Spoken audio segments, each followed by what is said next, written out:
hay muchas librerías y hay muchas fuentes de muchas maneras de hacer mapas en R.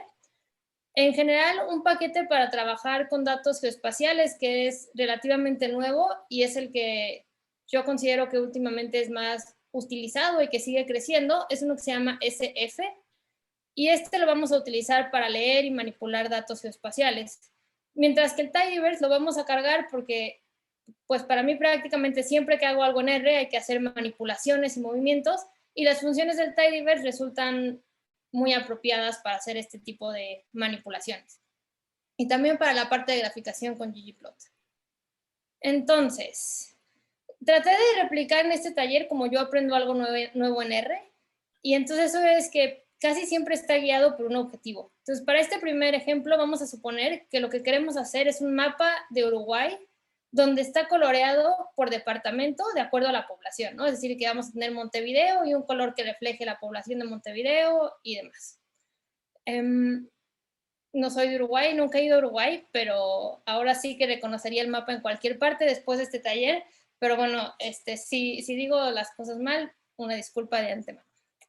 Y bueno, la otra cosa es que ya que tengo yo un objetivo, como a mí me gusta aprender, yo digo que es un poco como perro, porque yo trato de hacer algo así, copiando código de internet, buscando, y quizá no entiendo todo o no entiendo casi nada, pero ya que tengo mi primera versión que no está completa y no es realmente lo que quiero, pero es algo, ya tengo motivación para rellenar los huecos.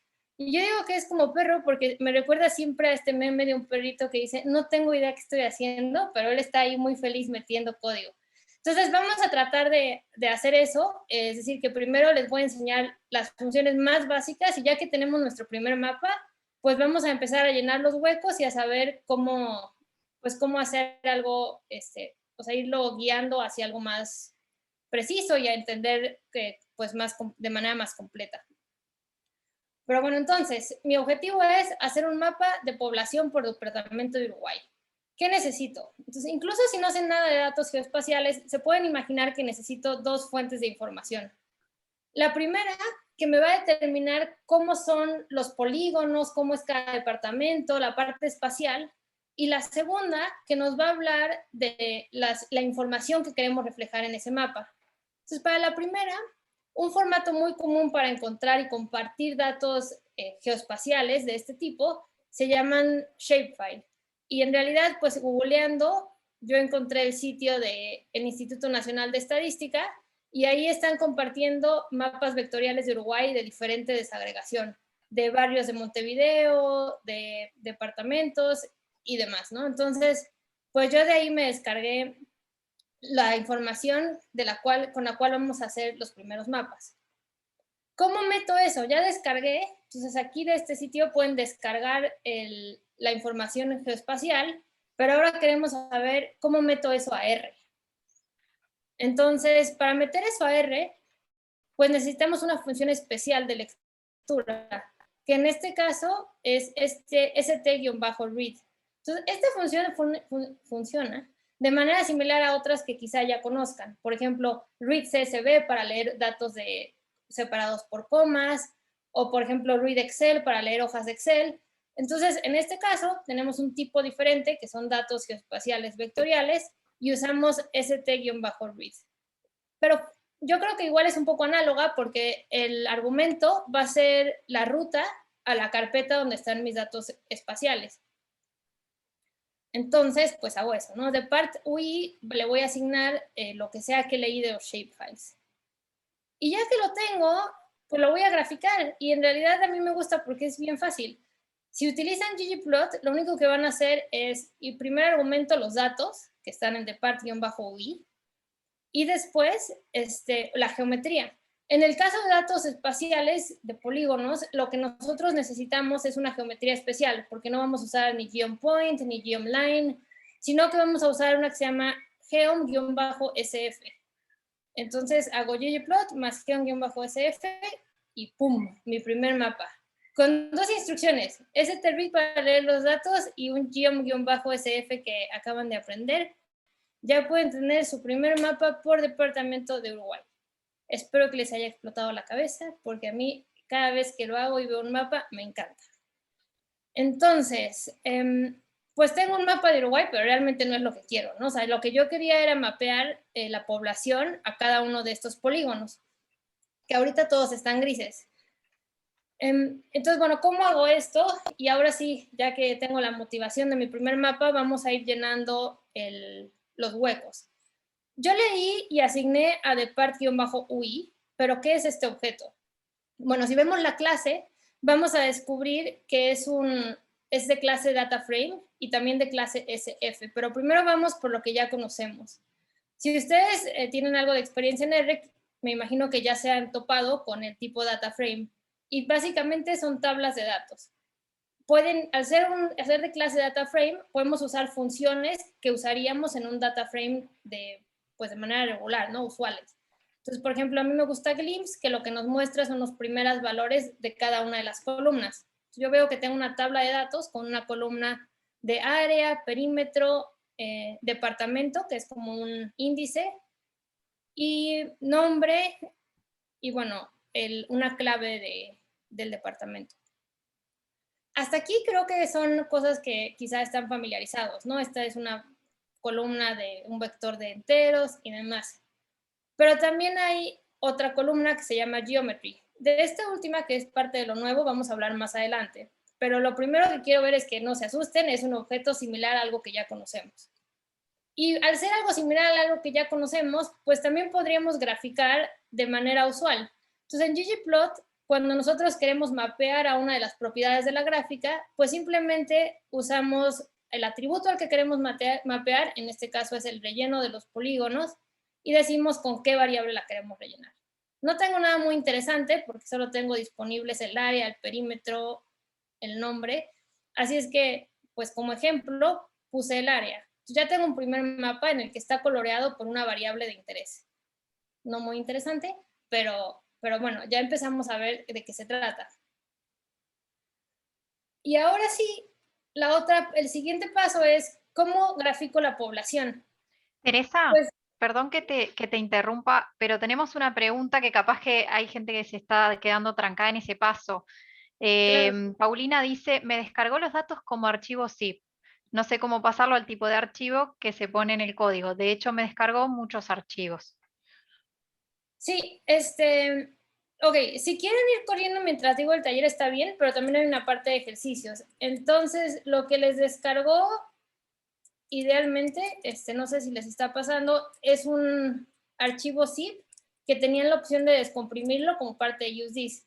Pero si no lo hicieron, lo pueden descomprimir manual y van a tener una carpeta que se llama, ¿dónde lo descargo acá? Guión bajo material, como esta.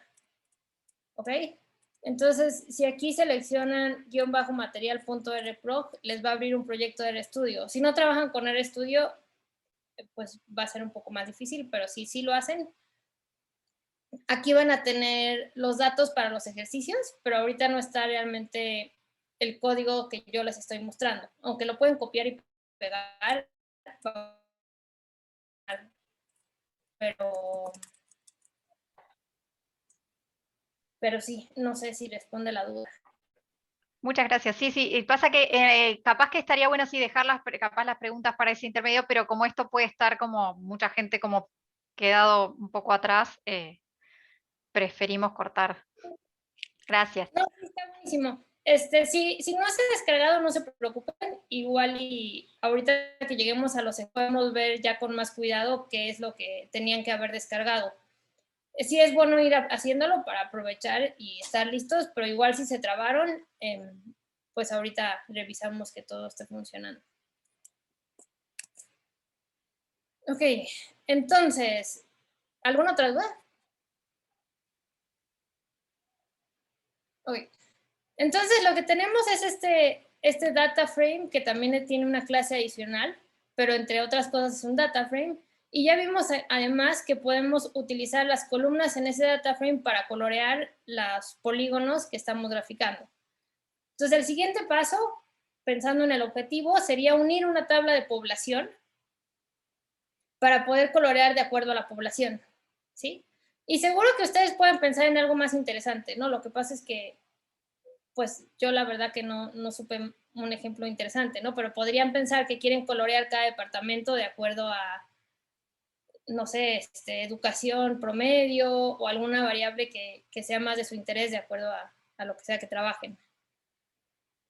Ok, entonces, pues lo que yo pensé fue población y lo que hice fue descargar la información de juntas departamentales.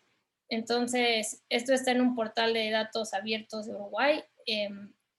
Y bueno, me descargué eso y era un archivo CSV que puedo leer con read CSV, como cualquier tabla de datos. Esto no tiene nada que ver con lo espacial. Y ya vi que en este archivo tenía yo la información de población, que es la columna con la que yo quiero graficar. Entonces, lo interesante de los objetos tipo SF o Simple Feature Data Frame es que yo los puedo tratar como cualquier data frame, simplemente hacer la unión de las tablas y ya puedo generar el mapa que yo buscaba. Entonces, bueno, ¿cómo lo hago?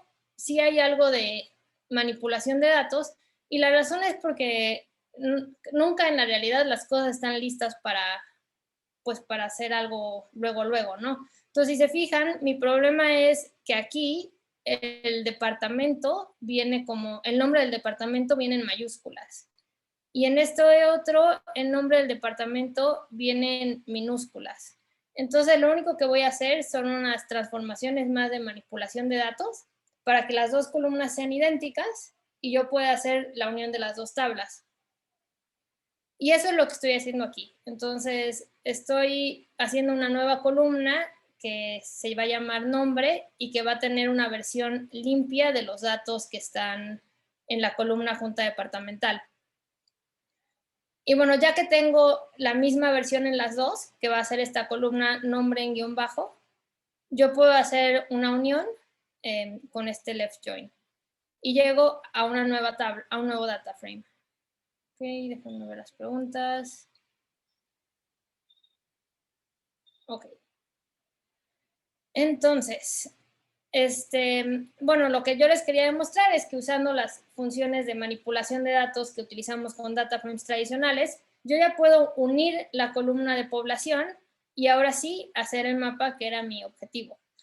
Y debo admitir que está bastante poco interesante porque toda la población está concentrada en esta zona, ¿no? Y supongo que ustedes ya sabían eso.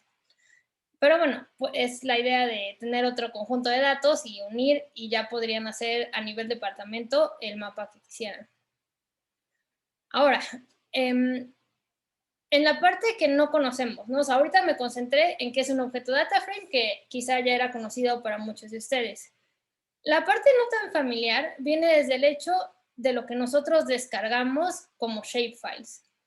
Y si ustedes se fijan, yo simplemente les dije que había entrado a ese sitio y descargado los shapefiles y estoy apuntando a una carpeta que se llama ine-depto. Pero si ustedes abren esa carpeta, en realidad no contiene un archivo, ¿no? Como estamos acostumbrados, un CSV es un único archivo, un Excel apunta a un único archivo. Aquí los shapefiles en realidad son un conjunto de archivos que describen el conjunto de datos geoespaciales. Entonces, bueno, aquí es donde ya no está tan familiar la cosa, pero pues tampoco es difícil. Entonces, tenemos, en este caso, tenemos 6 archivos y un PDF que nos van a describir los datos geoespaciales. No todos los datos geoespaciales de tipo shapefile incluyen los 6, pero sí hay algunos que son importantes, que son los que les voy a explicar qué es. El primero es el que acaba en .shp. Este es el archivo principal y este contiene la información de la geometría. Es decir, pueden pensar que si fueran puntos va a contener la información de dónde está ubicado cada punto o un poco la parte de las coordenadas. Si tenemos, como en este caso, polígonos, va a contener la información de cómo están conformados cada uno de los polígonos de nuestros datos. El segundo archivo importante es uno con terminación DBF. Los archivos .dbf no son únicamente para datos espaciales, son simplemente un formato para guardar bases de datos, que ya no es tan común como antes, pero lo podemos leer con una librería foreign, por ejemplo. Y este archivo lo que contiene es la información de los atributos de los objetos. En este caso, vamos a tener un renglón para cada uno de los departamentos de Uruguay, para cada uno de los objetos espaciales, y nos va a dar la información asociada a cada uno de ellos, ¿no? Por ejemplo, aquí tenemos una línea para Montevideo y su información en área, perímetro, y estas son las claves, ¿no? Para Artigas, Canelones y demás. Entonces vamos a tener tantos renglones como departamentos. Y bueno, lo que nosotros hacemos al leerlo es asociar toda esta información en un mismo objeto. Lo que sigue es el archivo .prj. Este no es forzoso, podemos leer archivos shapefiles sin la información PRJ, pero sí es importante. Y lo que nos habla, que lo vamos a detallar un poco más con más detalle adelante, es del sistema de referencia de coordenadas asociada a los datos. Entonces, lo que ustedes pueden pensar es que hay muchas maneras de describir los puntos de la Tierra, ¿no? Y cómo están en particular tu conjunto de datos, digamos, qué estándar utilizaste, eso está codificado en el archivo .prj. Pueden pensar desde algo muy sencillo, si las coordenadas son metros o pies, ¿no? Entonces, esa información tiene que estar en algún lugar para que nosotros podamos juntar más de una fuente de información, porque quizá yo tengo los mapas de los departamentos en un estándar que utiliza metros, pero después tengo unos puntos que están en pies y no podría trabajar con los dos juntos. Y bueno, los otros tres son un poco más técnicos. Uno almacena un índice de entidades geométricas que se refiere a cómo están organizados los polígonos, y hay otros dos opcionales. Pero los más importantes son el shapefile.shp, el .dbf y el .prj. ¿Tienen dudas hasta aquí? Es mucha información, pero espero que tener la referencia funcione. Ok, entonces, como vimos en el ejemplo, lo que hacemos es que podemos usar la función readsf para apuntar a la carpeta donde están los datos, o podríamos apuntar a un archivo en específico. Apuntar a uno en específico funciona porque si tengo muchos mezclados en la misma carpeta, igual así como que solucionamos cuál es la capa que estoy leyendo. Entonces, bueno, de las cosas nuevas creo que ya tenemos cubiertas varias, pero si se fijan, hay una que todavía no. Yo les dije, es como un data frame, y sí es como un data frame, pero también tiene una columna que había ignorado, que es la columna geometry. Entonces, justo la columna geometry es la que está almacenando la información espacial. En este caso, lo que nos está diciendo es que para cada línea está describiendo el polígono que está asociado. Por ejemplo, el de Montevideo está descrito por la primera entrada de la columna geometry. Y ese es uno de los aspectos extras que tiene un objeto SF, ¿no? Porque tenía dos clases, data frame y clase SF. Entre los atributos extras que vamos a tener una columna de tipo geometry. Entonces, bueno, en el caso de los departamentos, si hacemos pesos geometry para extraer lo que hay en esa columna, nos dice que es de tipo multipolygon, y esto es porque hay muchos tipos de geometrías. Nos habla de cuál es la proyección, que es lo que les mencioné ahí arriba. Y bueno, y también nos da lo que se llama un bounding box, que es un cuadrado que encuadra todo nuestro polígono, todo nuestro mapa. Y bueno, este es un ejemplo donde la geometría era multipolygon, pero lo que pueden pensar es cómo se pueden ir construyendo los datos geoespaciales vectoriales. Entonces, ¿qué tipo de geometría puede haber? Pues puede haber punto, que es la más sencilla, puede haber líneas, puede haber polígonos que se van haciendo, como que se van construyendo una de otra, ¿no? La más sencilla es un punto. Si tú unes puntos, haces líneas. Si tú unes líneas, puedes hacer polígonos. Y las puedes seguir combinando para tener, por ejemplo, multipolígonos, que son polígonos que pueden tener huecos, que pueden tener varias como sumas de polígonos, ¿no? Bueno, capas de polígonos. Y bueno, entonces, espero que con esto ya podamos hacer el primer ejercicio. Entonces, yo ya hablé mucho, así es que ahora es turno de ustedes y que salgan las dudas de cómo podrían hacer ustedes su primer mapa. Entonces, yo ya hice el de departamentos de Uruguay, y ahora el que sigue es hacer un mapa donde mostremos Montevideo y sus barrios. Ahora sí, regresamos a la parte del material. Espero que todos tengan lo que yo tengo en la pantalla ya. ¿Es cierto o no cierto? Pudieron descargar UseThis, con UseThis pudieron descargar el material del curso y abrir el proyecto y llegaron a esto. Los que no tengan esto, igual y sería bueno que escriban para que sepamos, pues, cómo ayudar o cómo lograr a que todos lleguen hasta acá. Okay. Segundo punto, si ya todos tienen esto, que el silencio otorga, no, si tienen dudas, en serio, contáctenos o escriban algo. Entonces, lo siguiente es ver si tienen instalados los paquetes que vamos a usar. Entonces, tendrían que ir corriendo estas líneas y no obtener ningún error. Si les falla alguna de estas dos de cargar, es que quizá no se instaló la librería y también nos pueden escribirlo en el chat y lo vemos.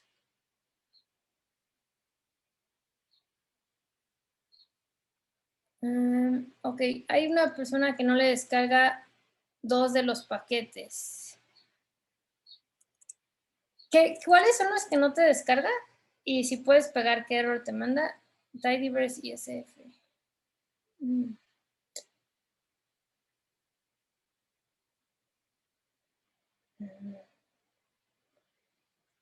Ok. Entonces, vamos a ir por pasos. El primero es en los que ya, primero punto, los que llegaron tarde, lo que tienen que correr son estas dos primeras líneas. La primera línea es para instalar paquetes, la segunda para descargar el material. Si tienen éxito en estos dos pasos, van a llegar a la pantalla que yo tengo en este momento. Si pueden, si llegaron hasta acá, lo que yo me gustaría es que empiecen con los ejercicios, que sería, bueno, lo que está aquí, ¿no? Sería graficar los polígonos de barrios de Montevideo, leer los archivos shapefile de cultura y agregar, este tiene más chiste, y agregar las ubicaciones. Entonces, el de puntos de cultura lo que tiene son un shapefile de puntos y yo quiero ver si alguien logra encimar esos puntos sobre los barrios de Montevideo. Y el tercero es pensar cuál es la diferencia en las geometrías de estos dos shapefiles. En el código, en ejercicios.r, tienen una guía de cómo ir resolviendo estos ejercicios. Si alguien prefiere hacerlo de cero, pues puede abrir un archivo en blanco, pero la idea es que no, pues que tengan una guía de qué pueden hacer y lo que tienen que hacer es ir rellenando donde lo indica. Ahora, segundo punto. Si no llegaron hasta aquí, denme un segundo.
Ok. Bueno, si pueden ir avanzando está súper bien y si no, ahorita lo resolvemos. Creo que algunos tienen un problema más bien de internet.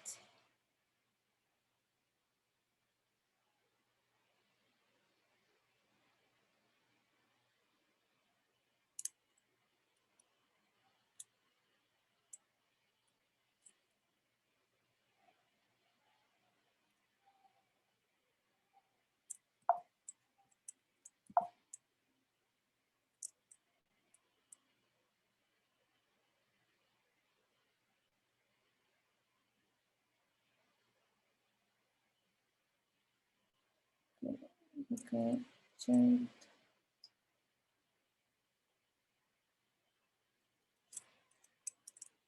Si alguien me quiere mandar por mensaje privado o por mensaje su correo, lo que yo puedo hacer para que puedan correrlo todo si no pudieron instalar es que usemos RStudio Cloud. Entonces en RStudio Cloud lo que ya es que yo ya tengo un espacio donde está instalado SF y Tidyverse, entonces podrían realizar los ejercicios en RStudio Cloud. Entonces, si están en ese problema y no pueden instalar, pueden mandarme su correo y acceder vía el RStudio Cloud.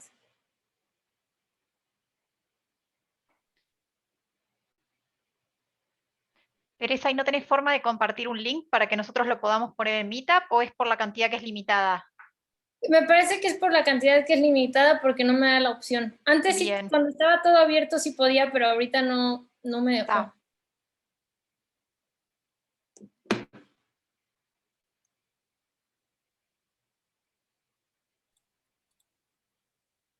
Igual, si no me equivoco, compartiendo el link mismo del proyecto, ahí se puede ingresar. ¿Este? A ver, podemos intentar. Sí. Pues sí, ¿verdad? ¿Por qué no? Suena... Yo sé que hay varios formatos porque yo lo usé la otra vez y quizás si en algunos se podía y en otros no, dependiendo del proyecto. Pero podemos probar. Sí. Lo que sí es que si pueden local, sería mejor que lo hicieran local porque no sé cuántos proyectos tengo ahorita incluidos, entonces podría saturar. Pero los que de plano no puedan, pues mejor intentar a quedarse sin hacer nada.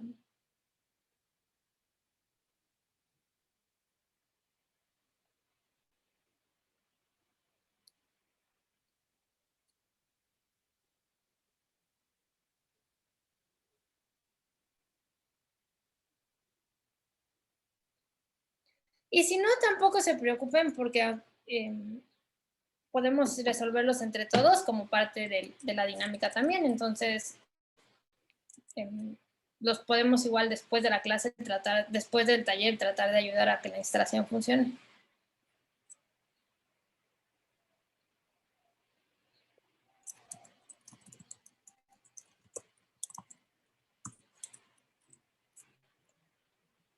Ok, entonces, me gustaría saber si ya lo lograron, si necesitan más tiempo. Creo que se podrá hacer como manitas o cómo se podrá hacer una encuesta. Yo quería comentar algo, yo lo estoy abriendo en RStudio Cloud y lo que sí capaz que es importante es que como es una copia temporal, que lo primero que hagan sea poner que haga una copia permanente porque si no después todo eso se pierde Sí. en el cloud. Entonces, cuando lo abran por primera vez, aquí les va a aparecer en rojo y flasheando, creo. Esto es una copia temporal. Entonces, guarden una versión y así ustedes pueden regresar a sus ejercicios o a trabajar después del taller.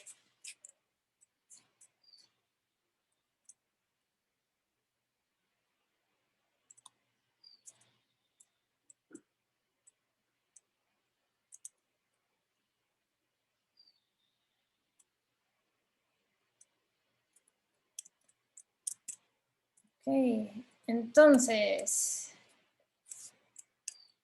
bueno, si quieren podemos ir viendo la respuesta. Creo que algunos ya lo lograron. Algunos no, pero podemos ir tratando e ir viendo qué es lo que falló. Entonces, lo primero es cargar los paquetes, que serían tidyverse y SF. Entonces aquí es el primer relleno, ¿no? Entonces lo que dijimos que readsf es la función que vamos a utilizar para leer los shapefiles a nuestra sesión de R. Y bueno, tienen razón que si pegaban esto tal cual, me imagino que no iba a funcionar porque está mal la ruta que está aquí pegada, pero si se fijan en la ruta hacia donde están sus datos, aquí habría que poner datos y después barrios y pueden poner directamente la carpeta o uno de los archivos que hay adentro, ¿no? Podríamos poner, por ejemplo, hasta el SHP. Entonces, sí, lo que me equivoqué es que cambié la ruta de los archivos y aquí no actualicé. Entonces, así yo ya leí los archivos de Barrios de Uruguay. Si se fijan, otra vez se imprimen o quieren hacer un glimpse de este objeto, pueden ver qué columnas incluye. Entonces, tenemos el área en los kilómetros, el nombre del barrio, un identificador numérico y el tipo de geometría. Aquí otra vez tenían que rellenar y lo único que tienen que poner es la geometría adecuada, que es _SF. Si hacen eso, entonces el plot debería aparecer aquí y voilà, tenemos Montevideo, ¿no? Entonces ya otra vez deberían estar, espero, estén muy emocionados si lo lograron y si no, no importa, pero es el mapa de Barrios de Montevideo. Ahora viene leer los archivos de puntos de cultura. Entonces aquí la ayuda ya es un poco menor, pero como lo acaban de hacer abajo, es otra vez usar readsf. Y ahora vamos a apuntar a los puntos de cultura. Entonces, ¿qué tendría que hacer? Bueno, primero es poner los datos y después poner la geometría. Hasta acá yo tengo uno u otro. Tengo un mapa con los puntos de cultura y un mapa con... Sí, tengo un mapa con los puntos, sí, ahí está. Un mapa con los puntos de cultura y un mapa con la geometría de los polígonos de los barrios. Si yo quiero los dos en el mismo, ¿qué tendría que hacer? Pues si han hecho esto en ggplot es la misma idea. Pero lo que hay que hacer es que cuando en ggplot queremos poner dos capas con dos fuentes de datos en una misma gráfica, este era más reto. Tenemos que especificar los datos en cada geometría. Entonces, por ejemplo, puedo poner que en una de las capas voy a poner los barrios de Montevideo y en la que sigue voy a poner los puntos de cultura. Entonces, si corro estas dos con un más, debería obtener lo que queremos hacer. Y tarda un poco, pero ahí está, ¿no? Y pueden hacer otras, no sé, otras como adecuaciones que les gustan, por ejemplo, el color favorito. Bueno, sería mejor el color visual, un color visualmente adecuado, pero podemos poner, por ejemplo, que los puntos sean morados o agregar otros atributos que haríamos de por sí en ggplot, ¿no? Por ejemplo, los polígonos podríamos ponerle un relleno blanco, o cualquier otro de los, no cualquiera, pero alguno de los atributos usuales de ggplot. Entre los que lograron o no lograron, ¿tienen alguna duda hasta aquí?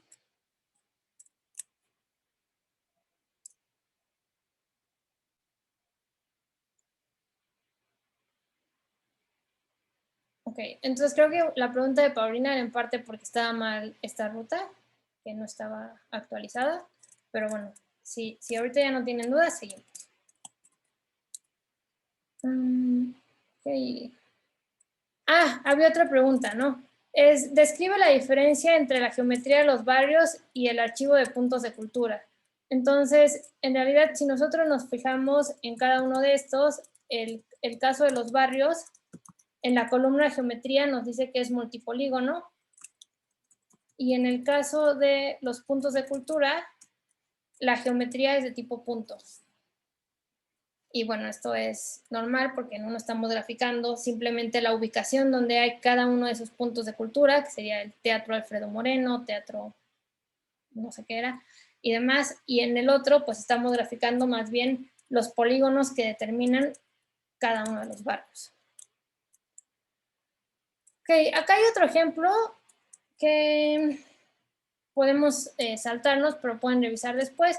Y simplemente la idea de este ejemplo era tener un ejemplo más de cómo en realidad podemos manipular estos objetos de tipo simple feature y tipo data frame, como lo haríamos con cualquier otro data frame, ¿no? Entonces aquí lo que estoy haciendo es categorizando los tipos de establecimiento, y ya que tengo una variable adicional, puedo usar, por ejemplo, facet graph, ¿no? Que es común en ggplot.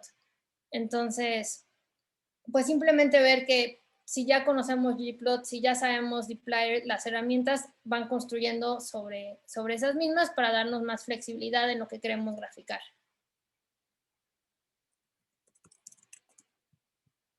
Ok.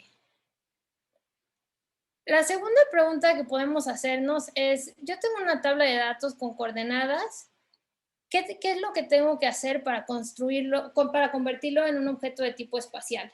Entonces, por ejemplo, yo lo que trabajaba era datos de campo en biodiversidad, donde íbamos a diferentes, bueno, la verdad yo no iba, los biólogos iban a diferentes lugares y, no sé, detectaban dónde habían observado jaguar, la verdad casi no hay jaguar, pero dónde habían observado venado. Entonces registraban todas esas ubicaciones y después tenemos que pasar de esos datos, que son coordenadas que vienen de un GPS, pero quizá en lápiz y papel o de una tabla de datos normales, a un objeto de tipo simple features o de tipo geoespacial, ¿no? Con los atributos adecuados, que tenga asociada una proyección y demás. Entonces, lo que podemos hacer para este ejercicio, a mí se me ocurrió que hiciéramos, aquí hay una liga, un documento, que es una Google Sheet, que a ver si funciona el experimento. Y mi idea era que también como parte de familiarizarse con datos espaciales, busquen un lugar que les guste en Google Maps. Entonces, por ejemplo, digamos que Google Maps es pues una fuente fácil de obtener coordenadas. Y, por ejemplo, a mí me gusta no sé, pizzería, ¿no? Entonces pueden obtener de Google Maps las coordenadas e ingresarlas en ese archivo de Google Docs para que nosotros podamos hacer, si funciona todo, en tiempo real un mapa con las ubicaciones que les gusta a todos los que están acá. Entonces, nada más el ejercicio es que piensen en un lugar que les gusta, no sé, no sé, como sea, un museo o un parque, e ingresen las coordenadas en el Google Maps que están, digo, en el Google Sheets que está en la liga de las notas, que sería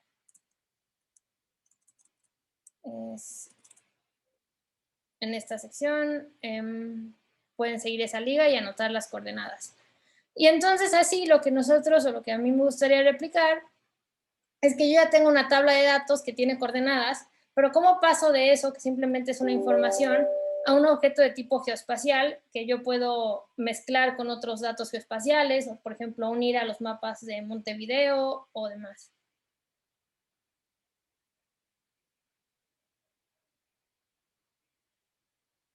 Ok, entonces les puedo poner la liga al documento para que lo llenen, a ver si se animan. Y la voy a pegar aquí en el chat.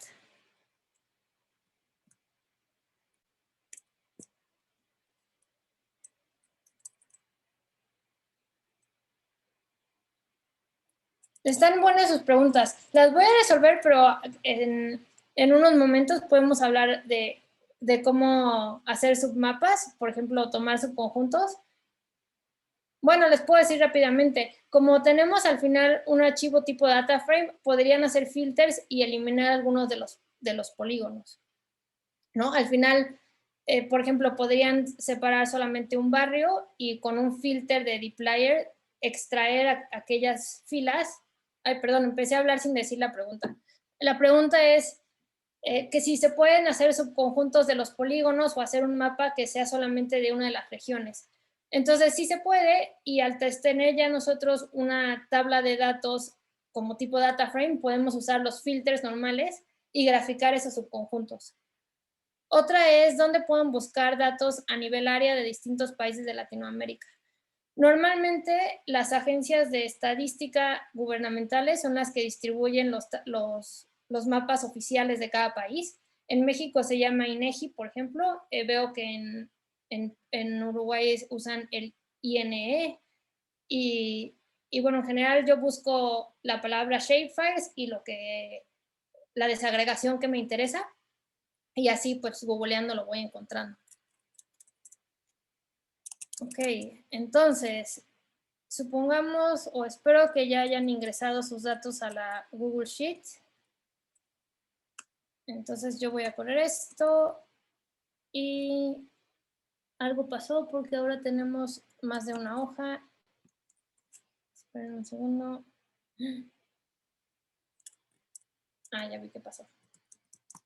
No cargué mis paquetes.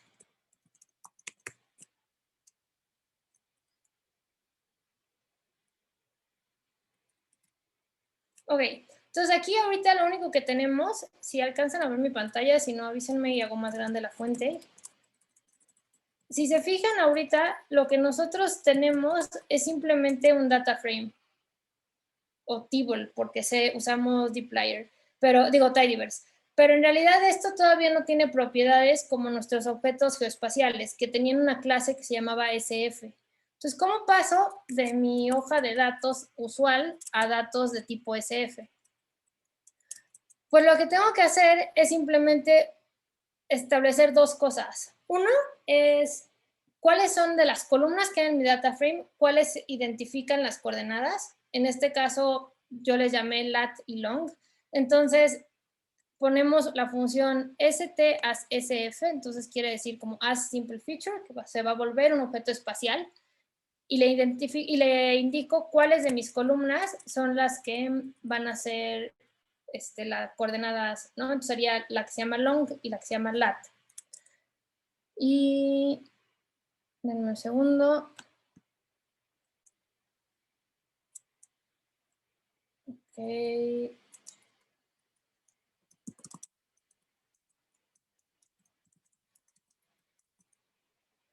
un problema de cachés ese. Entonces, ya que tengo eso, me queda otra cosa por identificar. Y eso es como, ¿se acuerdan que yo les dije que teníamos que indicar o que cada dato geoespacial, cada conjunto de datos geoespaciales, está descrito de acuerdo a un sistema de coordenadas, ¿no? Por ejemplo, hay muchas maneras en las que podíamos decir una ubicación. Les dije el ejemplo de si eran metros o pies.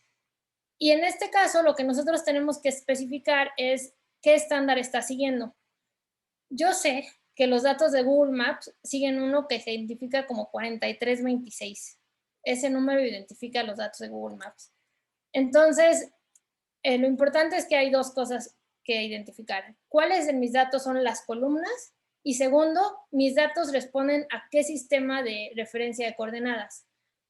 Por ejemplo, si estuvieran usando un GPS manual, si van alguien es de biología y si van a campo, pues los GPS tienen también, cuando tú vas recolectando las coordenadas, tienen asociado también el sistema de referencia de coordenadas y de ahí pueden obtener qué sistema estaban usando en el momento en que recolectaron sus datos. Entonces vamos a ver si logramos este experimento. Que solamente hay 3 lugares, pero otra vez es un problema de cachés. Lo siento, no lo pensé del todo bien.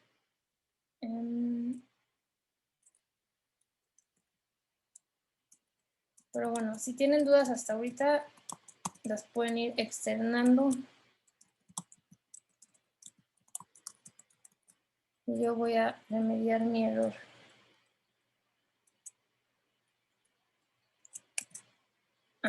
No se está grabando, ¿o sí?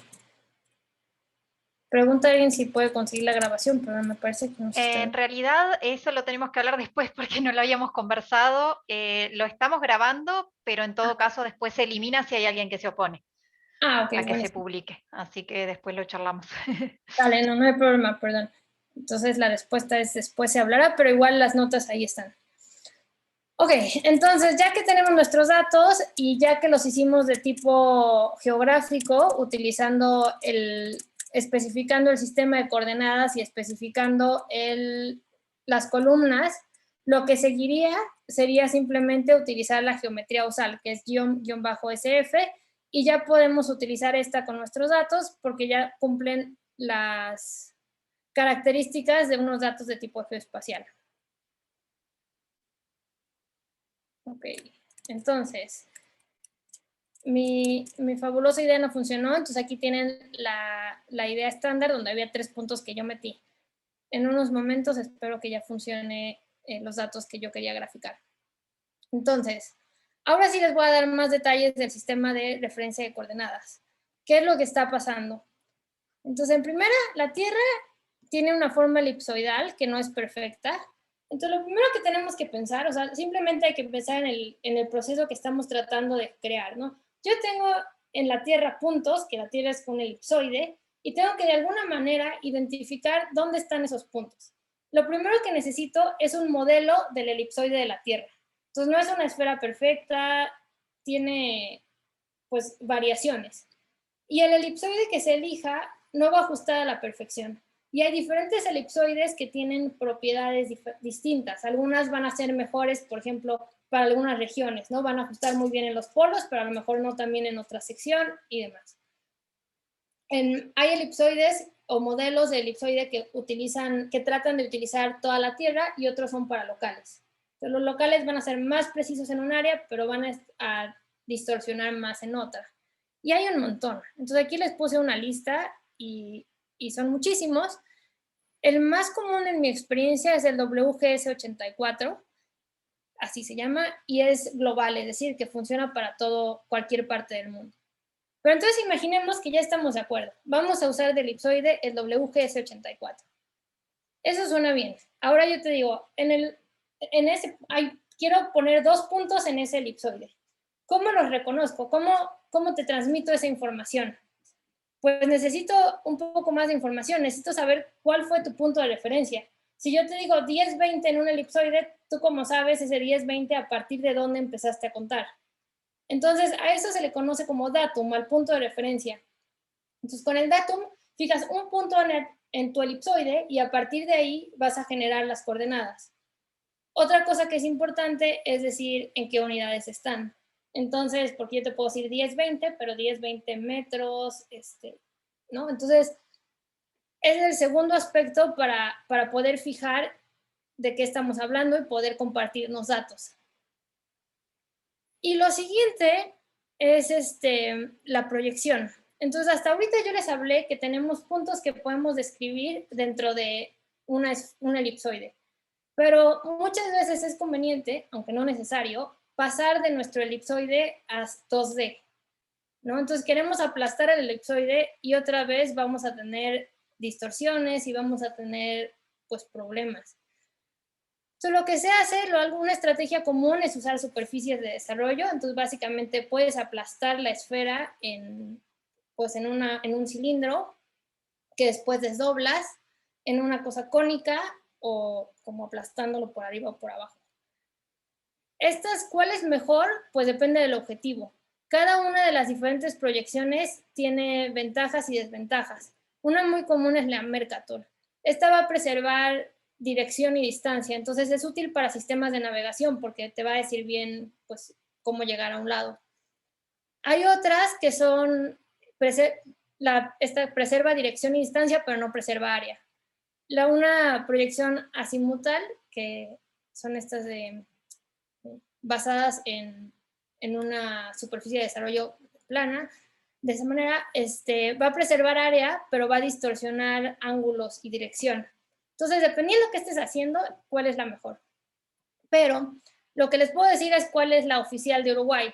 Entonces, en Uruguay utilizan una que se llama Universal Traverse Mercator, y esta es una de las más comunes en general, y lo que hace es que divide la Tierra en gajos, en 60, y hay una diferente proyección para cada uno de ellos, de manera que localmente tengas buenas propiedades. Y bueno, en el caso de Uruguay, yo encontré este sitio donde hablan que en Uruguay utilizan la Universal Traverse Mercator y en particular serían las rodajas 21 y 22.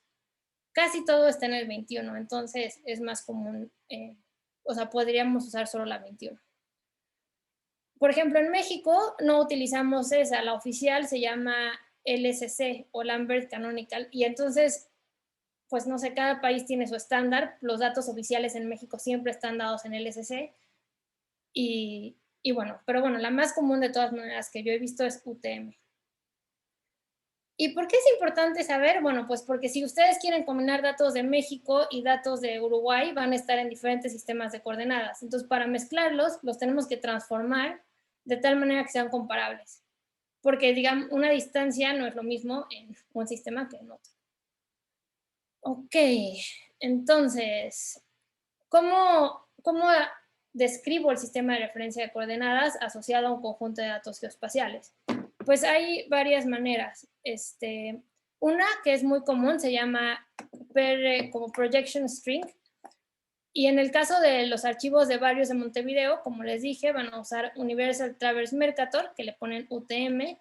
Zona 21 es la parte sur y el modelo que se está usando es WGS84 en metros. El que nosotros usamos ahorita de Google Maps va a ser long lat, que son coordenadas no proyectadas, es decir, no estamos pasando de un elipsoide a un plano, sino que nos estamos quedando en el mundo del elipsoide. Y esas son long lat y no tienen asociadas unidades.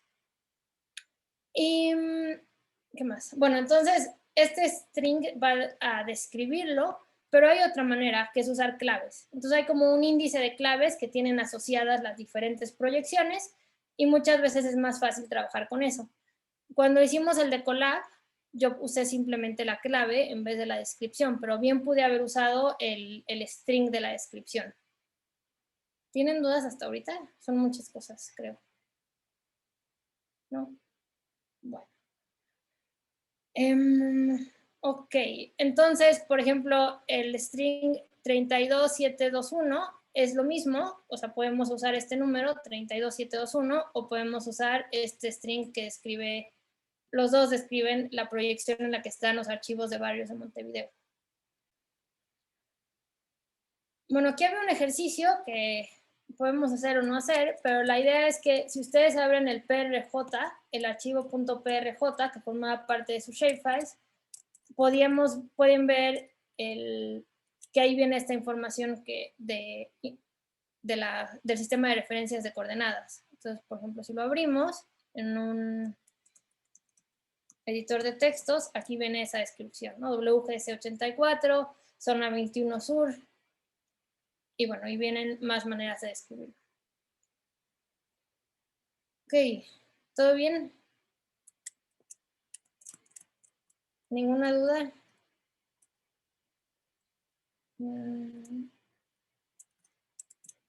Bueno, segunda parte, ya que dominamos los mapas estáticos, vamos ahora a ver mapas interactivos. Entonces, ¿cómo hago un mapa interactivo? Vamos a usar una librería que se llama Leaflet. Entonces, Leaflet en realidad no es un sistema de R, sino que Leaflet es una librería de JavaScript que está orientada a hacer mapas interactivos, y lo que tenemos en R es una manera de conectarnos a la librería de JavaScript. Creo que hay algunas dudas, déjenme ver. Ok, para contestar luego, entonces ahora los vemos. Entonces, una de las razones por las que queremos entender sistemas de referencia de coordenadas es que si yo quiero pasar de mis datos de Montevideo, que están en UTM, a Leaflet, los tengo que convertir, porque Leaflet solo acepta el mismo sistema que Google Maps, que se llama, está indicado por el 4326. Entonces, simplemente para poder usar mapas interactivos ya tienen que hacer su primera transformación de coordenadas, pero no es difícil. Entonces, nuestros datos estaban almacenados en el objeto cultura-mb. Y para transformarlos voy a usar la función st-transform y voy a indicar cuál es mi sistema objetivo. Entonces, este estaba en el 3.2 algo, y aquí le voy a poner que lo quiero convertir al 4326. ¿Ok? Entonces, bueno, ya están mis datos listos y el chiste es cómo los grafico. Pues funciona parecido a ggplot Leaflet, pero va a usar estos símbolos que se llaman pipelines en vez de más. Entonces, recibe los datos, cultura, Montevideo, long lat, así les puse, y después agregamos una capa que se llama tiles. Los tiles son el fondo de la imagen. Entonces, estas dos primeras es como cuando ustedes crean un ggplot y solamente crea el canvas, ¿no? O sea, los cuadritos grises. Todavía no hay información. Entonces, agregamos ese fondo y después agregamos círculos. Entonces, ahora sí tenemos un mapa de los puntos de Montevideo con circulitos y nos podemos acercar, nos podemos alejar, hacer este movimiento. Acordarnos, ¿qué tan lejos estamos de México? No, pues un montón. Y así, ¿no? O sea, podemos hacer varias cosas. Pero en realidad esto no parece muy útil, ¿no? Entonces, a lo mejor se imaginan que sería más útil si además de poner los puntos culturales, indicamos qué es cada uno. Y la sintaxis para eso es esta. En lugar de utilizar circles, voy a poner ahora pop-ups, que son estos pines, y voy a decir que cada pop-up va a estar etiquetado por el nombre del punto de interés. Entonces, si se acuerdan, los datos de cultura-mb, lo que tienen es, en sus columnas, bueno, los tenemos arriba, es el nombre del punto de interés. Entonces, yo puedo no solamente hacer un pin en cada uno de los puntos de interés, sino indicar de tal manera que cuando la gente se posicione sobre el pin, te diga cuál es el nombre, ¿no? Entonces, podemos aquí acercarnos más y poner, no, pues este es el Museo Escuela Cívica Historia Juan Zorrilla de San Martín. Y así. Y bueno, lo que sí tiene de diferente es la sintaxis, y es que tienen que poner esta virgulilla o tilde antes del nombre de la columna. Entonces, nombre es una columna en los datos cultura MB Longlat, pero para leaflet tienen que poner la tilde. ¿Sí? ¿Están impresionados? ¿No están impresionados? ¿No les explotó la cabeza? ¿Podemos acercarnos, alejarnos? Bueno, ahorita que ustedes lo hagan, espero que sí. Hay muchísima flexibilidad con Leaflet. En realidad podemos conectarnos con un montón de, o sea, con casi todas las cosas que hay en la librería de JavaScript.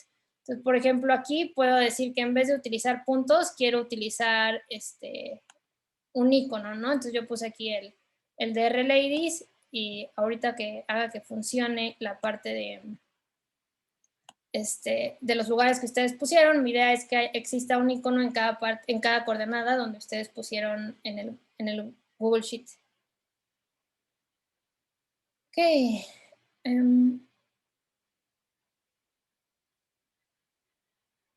Ok. Entonces, voy a llegar a los ejercicios y después voy a resolver las dudas.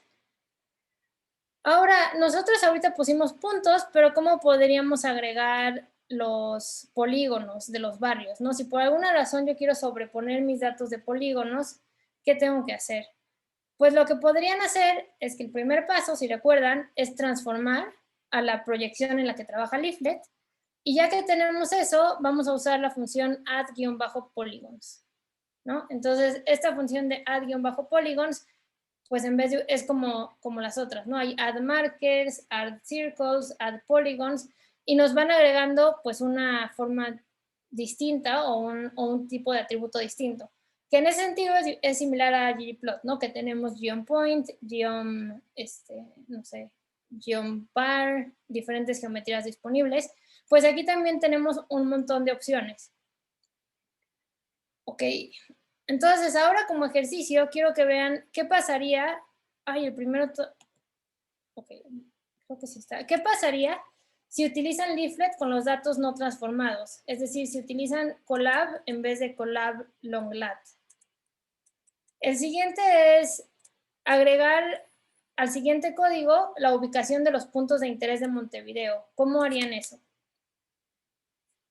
Y es decir, estamos empezando a mezclar capas. Y bueno, y el último es experimentar con fondos.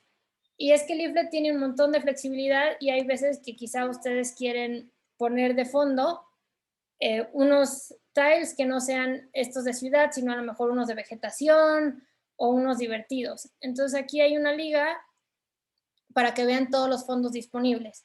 Entonces quiero, o sea, hay por ejemplo unos muy oscuros, como en un modo oscuro, otros, no sé por qué, pero como con fuego, si quisieran probar eso o demás. Entonces ahí les pongo la liga y el ejercicio es que experimenten con eso. Y bueno, con eso creo que van a salir más dudas y vamos a poder aprender más. Entonces, si pueden irlo intentando y van diciéndome las dudas en el chat. Ahora, denme un segundo miniatura. Lo siento.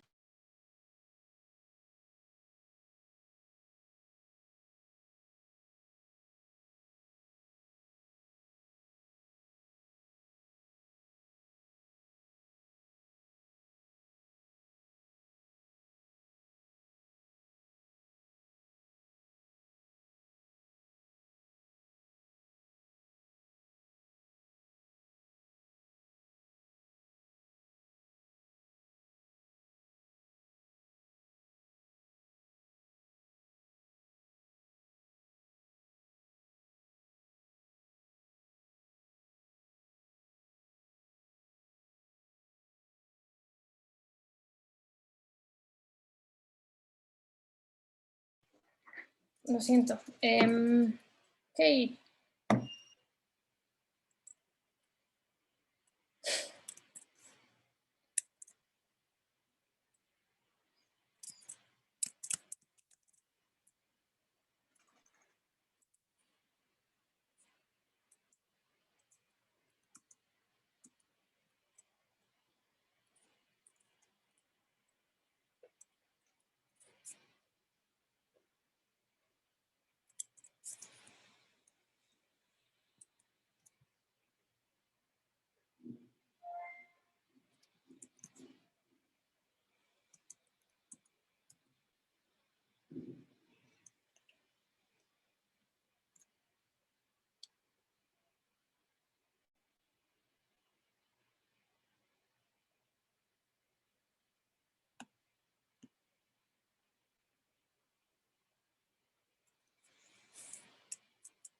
Ahora sí ya, si corren acá, lo que sí me faltó decirles que instalen Google Sheets 4.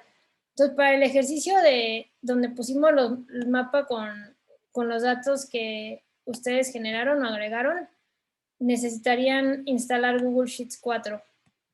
Pero bueno, aquí está padre porque ya se ve los lugares que les gustan. ¿No? Y tenemos en Uruguay. Miren, acá está interesante.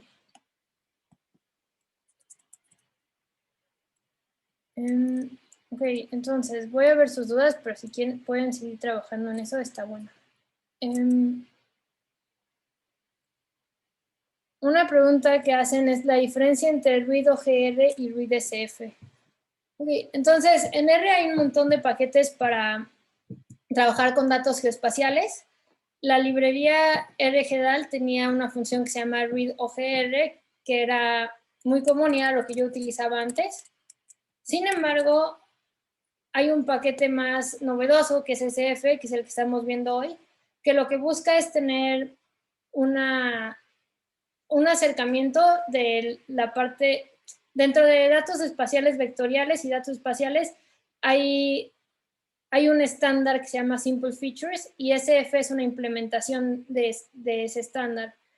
Entonces, la diferencia es que es más rápido que RGDAL y que ReadOGR, está creciendo más y a mí me parece que aunque OGR sea o era muy bueno, ya es mejor usar Simple Features.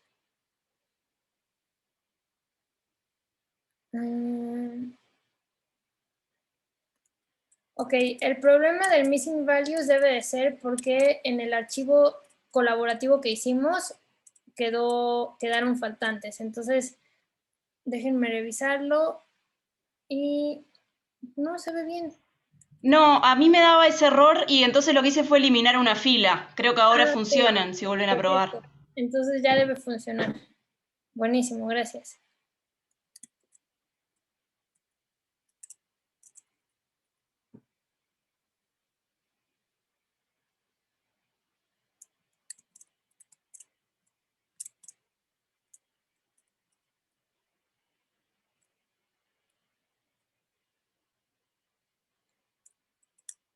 Ok, para los que se unieron después, hay...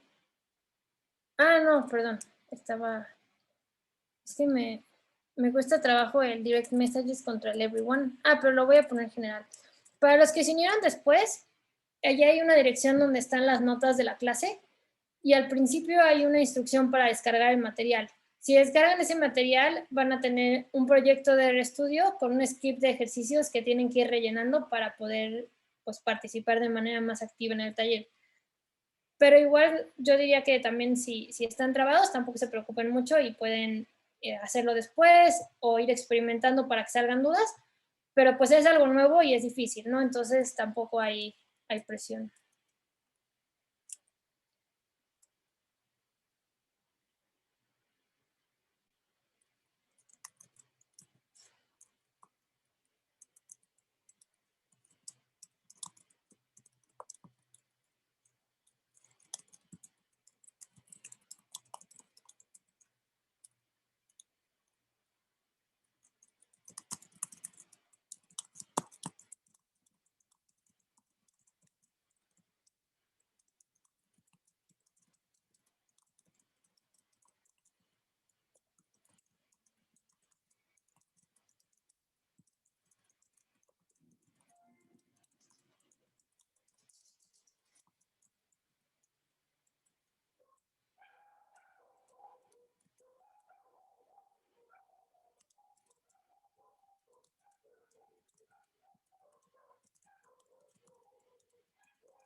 Si alguien quiere participar con lo que ha logrado o hacer así como un comentario, mostrar cómo le quedó su mapa con un fondo distinto, pues estaría padre.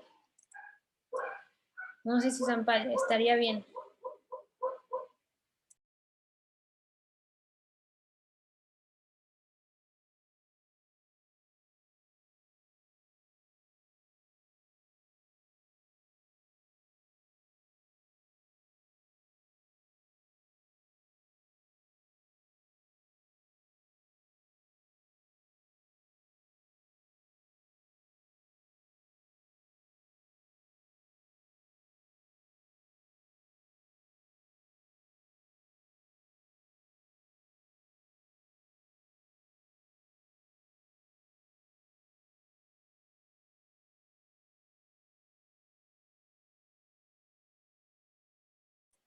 Por ejemplo, alguien ya vio qué pasa si utilizan leaflet con datos no transformados. Es decir, si no utilizan la transformación a long lat, sino que los meten directo.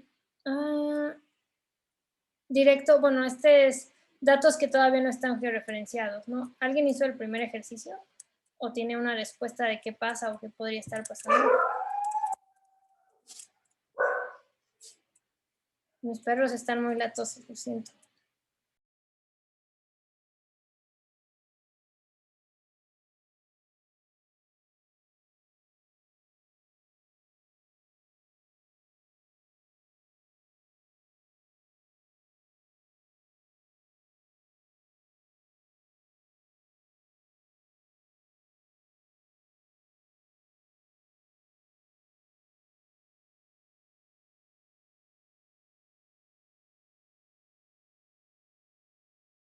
Bueno, si no quieren participar también está bien, así es que les puedo enseñar la respuesta. Entonces, el primero era agregar al siguiente código la ubicación de los puntos de interés de Montevideo.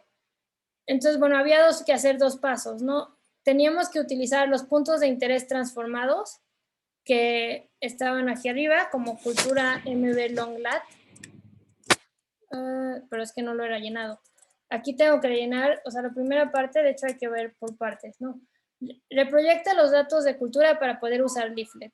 Entonces, lo único que tenemos que hacer es hacer el ST-transform en cultura y poner la clave del sistema de referencia de coordenadas que nos interesa, que como les dije era 4326. Entonces, con que hagamos esto, ya estamos listos para usar Leaflet. Siempre y cuando unexpected symbol y tengo algo raro. ¿Alguien ya encontró mi error?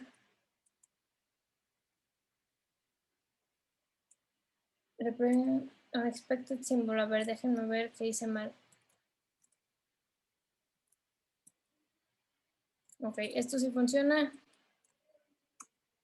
Esto sí funciona, así es que no sé qué había hecho. Entonces, por ejemplo, aquí es el primer punto de graficar los puntos de cultura de Montevideo, que igual y no era muy interesante. Después les puse el código para que probaran cómo agregar polígonos y no solo puntos. Y después teníamos el ejemplo colaborativo, ¿no? Entonces, aquí era el más difícil, me parece, porque lo que tenían que hacer es poner dos fuentes de datos. Por un lado, eran los puntos colaborativos y por otro lado, los puntos de interés. Este problema se soluciona igualito que como se haría en ggplot. Y es que a cada una de las capas le avisas cuál es la fuente de datos que tiene que usar. Entonces, por ejemplo, vamos a poner que la capa principal va a utilizar los puntos del archivo colaborativo que le puse. Y entonces aquí tenemos estos, pero si queremos cruzarlos con los puntos de interés de Montevideo, vamos a agregar como una capa más donde pongo en Add Circles el de cultura de Montevideo. Entonces, lo único que me tengo que asegurar es de poner los que ya están transformados. Si no, me los va a poner pues mal. Y ya si nos acercamos aquí chiquititos, están los circulitos abajo, quizá podríamos escoger otro color, pero lo bueno es que con el zoom podemos acercarnos hasta donde queramos, ¿no? Entonces, pues simplemente es mostrar que podemos poner varias capas en un mismo leaflet y que además de todo funciona igual que ggplot, que quizá ya conocemos. Y el segundo era experimentar con otros fondos. Entonces, aquí también nada más les quería enseñar que hay un montón de flexibilidad en Leaflet. Entonces, por ejemplo, si se van a esta dirección, pueden ver todos los fondos que pueden poner y que es relativamente fácil estarlos cambiando, ¿no? Por ejemplo, este que está chistoso es el de watercolor y lo único que tenemos que hacer acá es indicar cuál es el que queremos usar. Entonces, de hecho, incluso acá, me parece que yo ya les había puesto un ejemplo, que solamente se pone providers, pesos, e indicar cuál de las capas o de fondo queremos. Entonces, aquí yo pongo el de acuarela para tener acá un mapa muy, no sé ni qué adjetivo se le pondría, pero chistoso al menos. Y pues eso es la parte de Leaflet. En realidad, si quieren aprender más de Leaflet, la página de Leaflet está buenísima y aquí les puse la liga en esta parte y vienen un montón de ejemplos y pueden ver que es súper flexible, ¿no? ¿Alguna pregunta de Leaflet? Otra cosa que tiene es que además es muy reactivo, o sea, es bastante rápido. Si nos alejamos, si nos acercamos, está muy bien optimizado y eso realmente es algo de JavaScript para poder manipular fácilmente los mapas. Y bueno, como les dije, este taller se iba a centrar, o bueno, se centró en la parte de visualización, entonces espero que ya se sientan cómodos para hacer un mapa estático o para empezar a explorar o uno interactivo con Leaflet.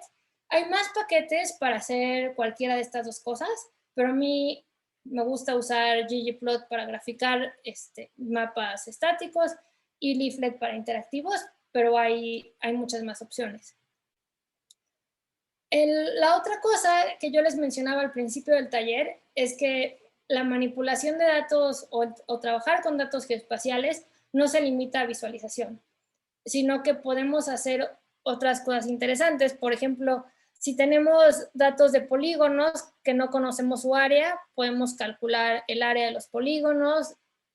Aquí no tenía mucho caso porque la teníamos en kilómetros cuadrados, pero con la función stArea, que es bastante fácil de usar, podemos tener el área en metros cuadrados.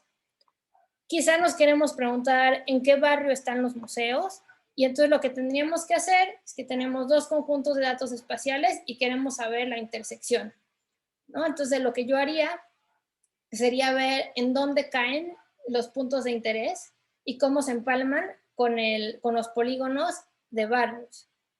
Entonces son cosas que quizás sería interesante ir explorando, ¿no? Entonces, bueno, aquí tampoco es inmediato, pero son funciones similares a lo que hacemos con manipulación de datos usual. Y lo primero que hacemos es ver cómo se unen y después contar. Entonces podemos ver que el 81 de los lugares están en el centro, 57 en Cordón, 50 en Ciudad Vieja.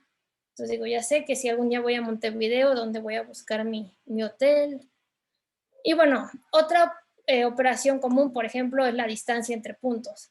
Entonces, con distance pueden calcular la distancia entre todos los puntos de un objeto espacial de puntos.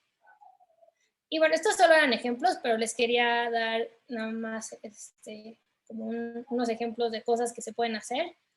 Y hay una cheat sheet que es súper buena, que tiene todas las operaciones geométricas que podemos hacer con datos de tipo SF, y además tiene dibujos que medio ejemplifican lo que queremos hacer, ¿no? Entonces, eso también está bueno.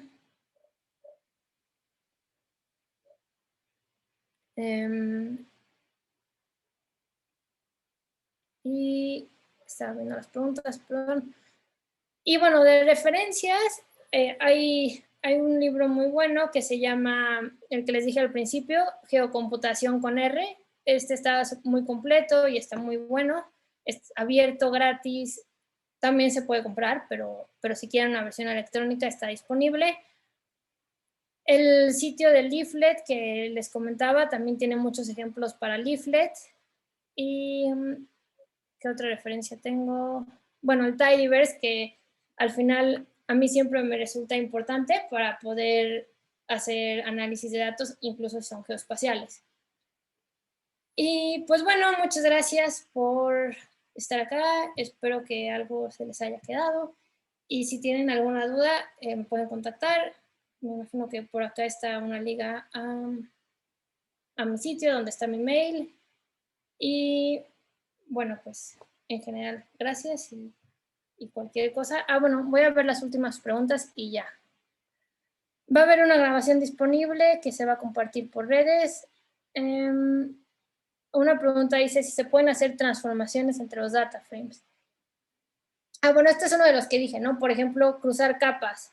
Lo que hicimos ahorita, bueno, no lo hicimos porque ese no lo expliqué con detalle, pero un ejemplo de las cosas que se pueden hacer implica ubicar en el shapefile de polígonos en cuáles de esos polígonos caen los shapefiles de puntos de interés de Montevideo, ¿no? Entonces, básicamente lo que queremos hacer es tener nuestro mapa y contar cuántos puntos hay en cada polígono y después crear una nueva tabla con esa información.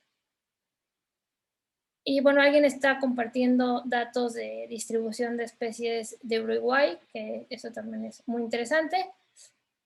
Aunque hay algo que no mencioné, y es que este taller estaba basado en datos espaciales vectoriales, pero hay otro tipo de datos espaciales que son muy comunes, que es un formato que se llama raster.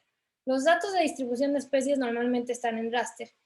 Y la diferencia es que aquí lo que estamos haciendo es pensando en puntos o en polígonos que podemos colorear, pero un raster generalmente es como un continuo sobre un área y es como una imagen, de hecho es una imagen normal y tenemos píxeles y en cada píxel hay asociado un valor. y tiene el extra de estar georreferenciado. Entonces, dependiendo qué trabajen, es más común a veces tener la información en raster o en shapefile. Yo estaba pensando como en visualización de datos más como ciencias sociales o ese tipo, que normalmente, o no sé si normalmente, pero es común querer graficar, por ejemplo, no sé, tasas de mortalidad por departamento o algún otro dato así. Pero bueno, los rasters son todo otro mundo que también son muy interesantes y muy útiles. Y ya, si me vuelven a invitar, no voy a dejar de hablar nunca. Pero, pues muchas gracias y no sé. Bueno, muchas gracias, Teresa. Aplausos, aplaudimos todas acá de este lado y supongo que del otro lado también. Creo que Dani iba a hacer el cierre. Muy buena la presentación. A mí me encantó. Supongo que aprendimos mucho, todas y todas las personas que están conectadas. Se conectó, creo que el máximo tuvimos como alrededor de 80 personas conectadas. O sea que un éxito rotundo. A ver, Dani, ¿querés hacer el cierre y contar lo de las cosas que estuvimos charloteando? Sí, bueno, nada, muchísimas gracias, Teresa, estuvo súper interesante, creo que también es como mucha información, entonces va a estar bueno, después nosotros vamos a compartir los links del material, como para que uno pueda después ir como revisando, y tal vez también en RStudio Cloud, cosa de no tener problemas con los paquetes, con descargar archivos y eso, que puede ser interesante. Así que bueno, muchísimas gracias, y bueno, esto es una de las cosas buenas, digamos, que nos permite la virtualidad, es poder tener invitadas, nada, de gente que se nota que, bueno, trabaja mucho con esto y que, bueno, que después también queda como un punto de referencia para poder consultar en estos temas, más allá de algo de este taller puntual, quizás está bueno para todos tener a alguien de referencia. Así que bueno, después va a quedar disponible, vamos a compartir en Meetup y en redes. El tema de la grabación, que se preguntó varias veces, como nosotros no preguntamos antes si todos estábamos de acuerdo, no lo hablamos tampoco con Teresa, quisimos, bueno, después que podamos ver si hay alguien que no está de acuerdo, no se siente cómodo, bueno, no se comparte. Pero la grabación va a estar, quedó un poquito empezada, porque nos olvidamos en realidad, pero o sea, quedó unos minutos del principio no quedan grabados, pero bueno. Así que bueno, eso queda como pendiente, pero la idea es que igual sí el material que compartió Teresa va a estar. Nada, un poco repasar lo que dijo Nati al principio de que se viene Latinar y que estamos no, porque bueno, están recibiendo abstracts. Estamos Y recibiendo, nada, nos queda claro. pendiente. Vos también sos Sí, parte bueno, de la organización. pero bueno, nada, había un programa que tenemos que ver si está vigente todavía, que era desde R-Ladies Global, de revisar y ayudar con los abstracts, que uno a veces no se anima. Entonces, bueno, capaz que si necesitamos un empujoncito, puede haber alguien que revise y pueda darnos sugerencias y feedback de ese abstract que estamos presentando, pero como no estamos del todo seguros que esto esté andando, sobre todo en español, vamos a confirmarlo antes de animar a todas a que presenten sus trabajos. Y por último, queríamos invitarlas, si quieren, a presentar, que lo vimos que lo hicieron en España y que nos pareció una buena idea, tener un espacio en la próxima reunión que hagamos donde hayan muchas presentaciones cortitas de repente alguna función que usamos que nos resulta súper útil y que queda en un paquete perdido chiquitito que uno quiere decir, bueno, miren que esto está bueno y está acá, y que nos ayude a todos y a todas a poder, digamos, como conocer más allá de los paquetes que usamos todos siempre, y que a veces uno queda limitado porque, bueno, porque siempre lo hizo así, quizás así encontramos nuevas formas de visualizar datos o de trabajar con los datos, que eso puede estar bueno. Así que quien tenga alguna función, paquete que le interese mostrar, no sería un gran trabajo, no hay que hacer una gran presentación, es simplemente decir, bueno, yo uso esta función que me soluciona estos problemas, y que todos podamos como aprovechar eso. Así que el que le interese, si quiere nos contacta. Y otro es que también vamos a estar compartiendo después también algunos trabajos y algunos paquetes que nos están ayudando a trabajar con mapas en Uruguay, que en algunos trabajaron algunas Art Ladies, así que bueno, lo vamos a estar compartiendo también por Meetup y en redes. No sé si quieren agregar algo más. Nuevamente te agradecemos un montón, Teresa, porque es muchísima información, por lo menos a mí también es como que me quedan como muchas cosas pendientes para ir a revisar, así que bueno, muchísimas gracias porque creo que un pantallazo todos nos llevamos y podemos por lo menos saber cuál es el potencial de la herramienta, que a veces uno se limita a lo que hace siempre, entonces está bueno como ver otras miradas de esas cosas. A ver si Nada, compañeras quieren o agregar sea, algo. otra vez muchas gracias por participar. Nuevamente decir, ahí compartimos, mira, creo que compartimos la página de Latinar, compartimos la página de Lizzy Cher que tiene la descripción del llamado envío de trabajos, y esperamos que puedan participar. Y también ahí estaban compartiendo que tenemos Telegram. El Telegram es para el grupo de usuarios de R, pero también es R Ladies y grupo de usuarios. Igual este que están compartiendo es el que es de R espacial. El o sea que es espacial, para. Así que si también tenemos el podríamos DR, compartir, pero sí, si alguien puede compartir el del grupo de usuarios también está bueno. Después, bueno, lo que dijo Dani, que estaría bueno tener estas charlas relámpagos con algo, un paquete, alguna función, algo que les parezca que está bueno, y así todas nos enriquecemos de eso. Y también estamos pensando en nuevas charlas, o sea que si tienen algo para contar como Teresa o inicial, en cualquier nivel, está bueno porque siempre hay gente que está arrancando, gente que está avanzada en distintos niveles. O sea que no tengan cero vergüenza de contar algo que a ustedes les sirvió, nos mandan correos y organizamos un encuentro. No sé si quieren decir algo más, y si no, nos vamos. bueno, yo creo que estamos, ¿no? Bueno, sí. Terminamos, Divinísimo todo, verlas aunque sea en este formato virtual, y ya nos encontraremos en versión humano. Así que, Si bueno. quieren habilitar las cámaras como para ver si podemos sacar una foto, los que quieran, Una foto, las que dale. quieran, como para que quede, aunque sea virtual, estaría capaz bueno. Sí, verles las caritas, como hola, acá Espero un estamos. poquitito que veo que se están como iluminando ahí. Se están iluminando. Y porque somos todas Claro, y unas así. iluminadas, ahí está. Yo tengo la luz acá enfrente, o sea que me iluminé Iluminadas Yo tengo. eternas. con luz artificial al menos. Cuando uno Voy a no ir tiene luz pasando propia, por tiene que las poner luz páginas. Ahí está. Está genial, saqué de las dos pantallas, así estamos la mayor cantidad posible. Bueno, muchísimas gracias y Buenísimo. ojalá nos veamos la próxima. Un adelanto que veníamos hablando un poco en la interna, que tenemos ganas de hacer un taller, invitando también a alguien quizá de otro lado en reproducibilidad, que es algo que también siempre suma, así que nada, como un adelanto nada más. Ahí está, Muchísimas adelantos. gracias y ojalá que nos veamos pronto. Nos vemos Chao. pronto. Chao, Chao. muchas gracias.